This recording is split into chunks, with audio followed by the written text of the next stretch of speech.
Hi folks, you're with Tacitus today. Tacitus today, your pushback channel, and thank you for joining this audio live stream. Please listen to this presentation as you would a radio broadcast. In this essay, I'd like to talk about the possibility of recession, but more importantly, to highlight the transition from an unproductive globalist crony monopoly economy to a private sector driven economy. And a withdrawal from the government deficit pump prime spending, which has been one of the central hallmarks of the globalist takeover, which is, again, has occurred in earnest from you could almost like from the day President Bill Clinton signed that NAFTA treaty, and that symbolized, I think, the beginning of the complete takeover of the Western democracies by the globalist administrative managerial Klaus Schwab type class of people. We're accountable to no one. We make the decision. Don't like it, it's prison for you, motherfucker. That globalist takeover. Now the globalists needed to drastically alter the economy, and some of you, and me too, by the way, I used to wonder, why is it the government collection of revenues has never been higher? Government expenditures are going off the charts, but they can't fix the bridges and the potholes in the road. Potholes in the road have never been this bad. I've never seen it this bad. And yet government revenues are at record levels, and government activity and intrusion into the economy. Now, if we look at the amount of people what are the signs that the globalists are pump priming the economy? Well, the vast numbers of people employed in government and government-related work. It's exploded. It's just gone off the charts. There was one state government, regional government recently just set up a climate change Department of Climate Change, and they employed 25,000 people in there. Nobody knew what they did, and that's just one department. I was in the offices of a local county council here in Australia recently, and the amount of people, for the piss poor services they deliver, they've got an astonishing amount of people.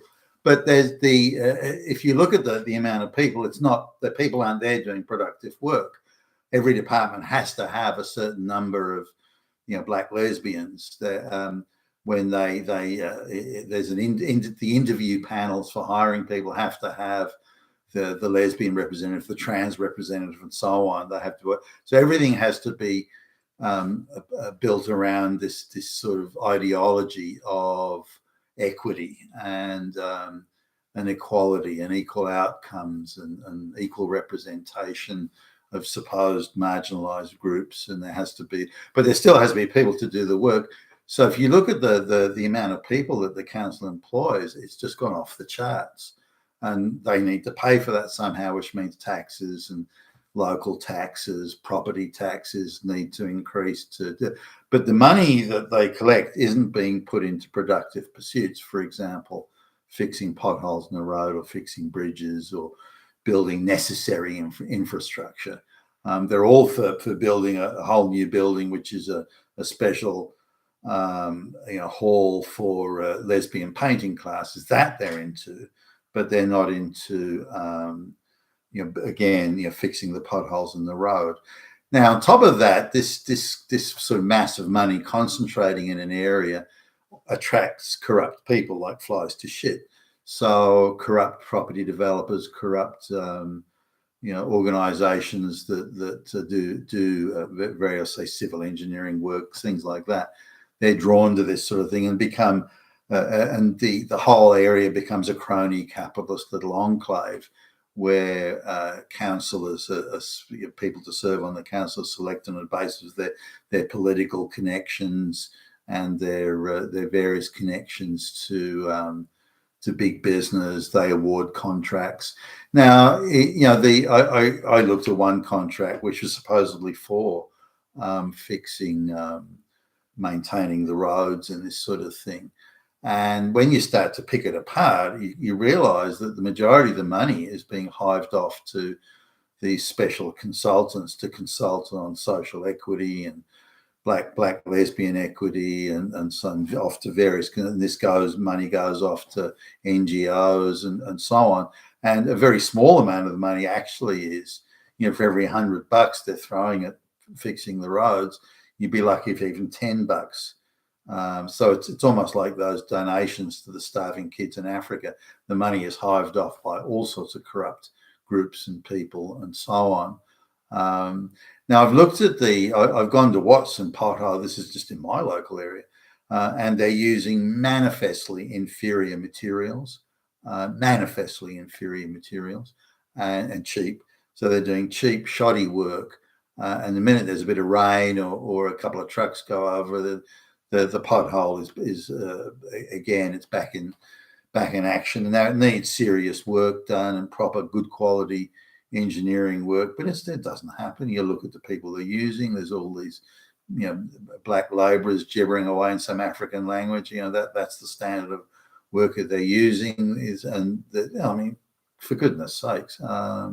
So there are no skilled people being employed, and they hire machinery at vastly inflated prices to do the work. That's hired from some hiring organisation that is corruptly in bed with different government people and so on. So the inefficient crony economy is off the charts, and this is facilitated by, I believe, this strangled lunatic idea of we can create a paradise of equity and this sort of thing, because it lends itself once standards of merit drop, then it easily lends itself to cronyism and corruption, which indeed is. Also, if you look at the amount of people being brought into Australia and the West generally from the third world, they all come from horribly corrupt countries, and they've brought their corrupt practices and attitudes with them. And because of equity, they're putting Indian or Pakistani purchasing officers and things like that in, and oversight officers to review and approve work that's being done. And these people are taking kickbacks, and sometimes they're getting caught, sometimes not.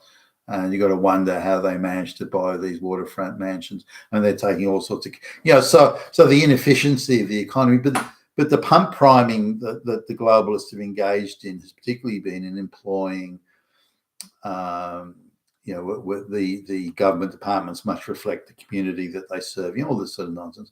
So they're employing masses of people, and from the third world that have been given jobs, gifted jobs, affirmative action, diversity jobs. And so there's been an explosion of employment in government and government-related universities, for example. Universities that would employ a few hundred people years ago now employ 3,000, 4,000, 5,000 people to do the same sort of work. No one knows what anyone does, and it's outrageously unproductive. But and also a huge phalanx of consultants and hangers-on and parasites as well. So that really the economy is being pump primed by creating mass employment for unemployable people. Many of these unemployable people from the third world that have been brought in vast numbers. Now, once you take those people out of the equation, just in Australia alone, there are hundreds of thousands of people employed at governments and in universities and in these NGOs and so on. Just a couple of days ago, I looked at the job, the best paid, most prestigious jobs in Australia. Again, the majority of these jobs are NGOs, working for NGOs. They're not doing productive work in the private sector, manufacturing this, or they're for unproductive, parasitic NGOs, supposedly concerned with social equity, and they're the best paid jobs in the country, for goodness sakes. That shows you, I think, how far the economy's fallen away from private sector, efficiency and effectiveness and productivity, and how it slipped into cronyism and government waste and fraud and corruption and so on and so forth. So having a look at that, the entire Western economy of Britain, America, the Australia and so on, the pattern and the structure and the architecture is the same. Massive employment of unproductive, unnecessary people. And then the major corporations, the big banks, the big international firms and so on, be it in engineering or pharmaceuticals, it doesn't matter. They've been told, well, you've got to really boost your payroll. You've got to create gazillions of jobs for unproductive people. I mean, call them the black lesbian equity officer, or the executive senior vice president of social equity. I mean, call it what the fuck you like, but you create all these jobs, and we in turn will give you government contracts. Taxpayer money will hand it out to you to employ these people. And you look at the banks in Australia, the banks are protected, the big companies are getting cozy backroom deals, so the taxpayer is being looted big time in paying way over the top rates for various, be it infrastructure projects or anything else. And the government trying to run protection for these organisations to ensure that their profits are fat while their efficiency and productivity is going through the floor. Now, this is the structure of the international economy. Look at the gazillions and billions that US aid is distributing to NGOs and the like. Again, none of those were doing productive work. They were the goon squad folks for the globalists, maybe, but in terms of economically productive work, they weren't doing that. So the taxpayer is being looted to the tunes of trillions of dollars that was then distributed to these unproductive parasitic groups. Now, what President Trump is doing is winding all that, I don't know if all of it, but certainly a lot of it back. Government parasites are losing their jobs. You look at some of the HR and equity departments in the big organizations like the big multinationals, banks, and so on. There are literally hundreds of people, and you'd be lucky to find any straight white folks in there at all. The rest will be your proverbial black lesbian, and if there is a white person in there, they'll be so outrageously over promoted and overpaid that they'll just go along with anything because they wouldn't make anywhere near that amount. I spoke to sitting next to a very unimpressive a lady, white lady, straight as far as I can go, quite unattractive, and she sitting next to her, she was complaining to me how she can't get a date these days. And I was looking at her, I didn't say anything. I was looking at her thinking, gee, well, I'm not that surprised. But anyway, I wouldn't say she was unpleasant. She was probably 5'4" tall, 160 centimeters, quite overweight, ordinary, sort of dowdy looking, really, mid-30s, and she mentioned that she was or someone else told me, which shocked me, that she was the executive vice president of human resources for one of the biggest banks in Australia. And I almost gagged on my drink. I think, well, her? You're kidding me. Because she wasn't very bright. She's quite a simple sort of person. But the bottom line is that she'd probably make the average wage at best in the real world, but she's being paid the thick end of $1 million a year in the role she's in, 15, 20 times more than she could make in the real world, and so she just goes along and signs anything. I mean, she's not going to rock the boat. Not when she's getting that sort of money, for goodness sakes. Another time I was sitting next to the executive vice president of another large bank, and she was, she just listening to the way she spoke, she sounded like she was a receptionist or I don't know, a typist or something. And she's the number 2 person in again a large international bank. I was talking to her one. So these sort of things are everywhere now. And so parasitic people doing jobs and producing nothing, creating nothing, and are simply there to fill ideological type roles and for an ideological type architecture that's been forced by the globalists onto business and government too. And so these people, so you've got millions of people in work doing nothing. And the effect of that is to artificially pump the economy, which is why all Western governments are running massive deficits. The effect of this, of course, is to create an outrageously unproductive series of economies in the West.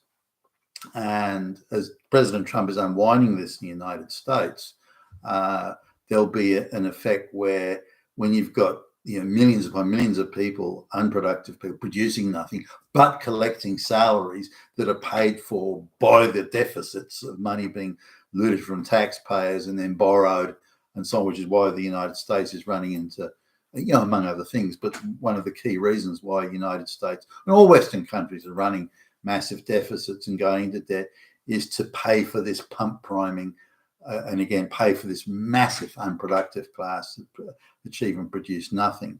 Now, if they were producing something and were creating something, that would be fine. And if they were there because they were competent and capable in their jobs, that too would be fine. But that's not what's happening here. We've got tens of millions of people in the United States, utterly incompetent, unemployable people, or certainly not employable at the rates of salary and pay they're getting. And that's all being paid for by the deficit. I'm simplifying a little bit here, but I'm making the point.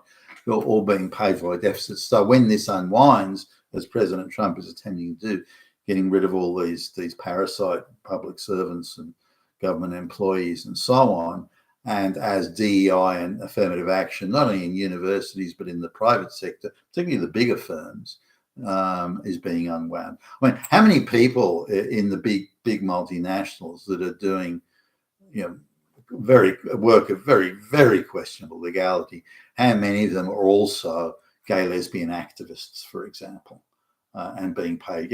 In one case, one of the biggest pharmaceutical firms on the planet, they're the chief research and development officer is a black gay guy. Who couldn't run a bath, let alone a research department. How much of that is going? How many of those people are out there? Millions upon millions of them. So as that begins to unwind, and money is then being reallocated to productive purposes, there'll be a period of slack, if you like, when all these unproductive people are taken out of the economy. Now, it will save the economy. The economy won't be running those sort of deficits anymore. But it was a way of artificially pump priming the economy by giving millions of people undeserved high-paying jobs that they never could have got in any sort of competitive market economy.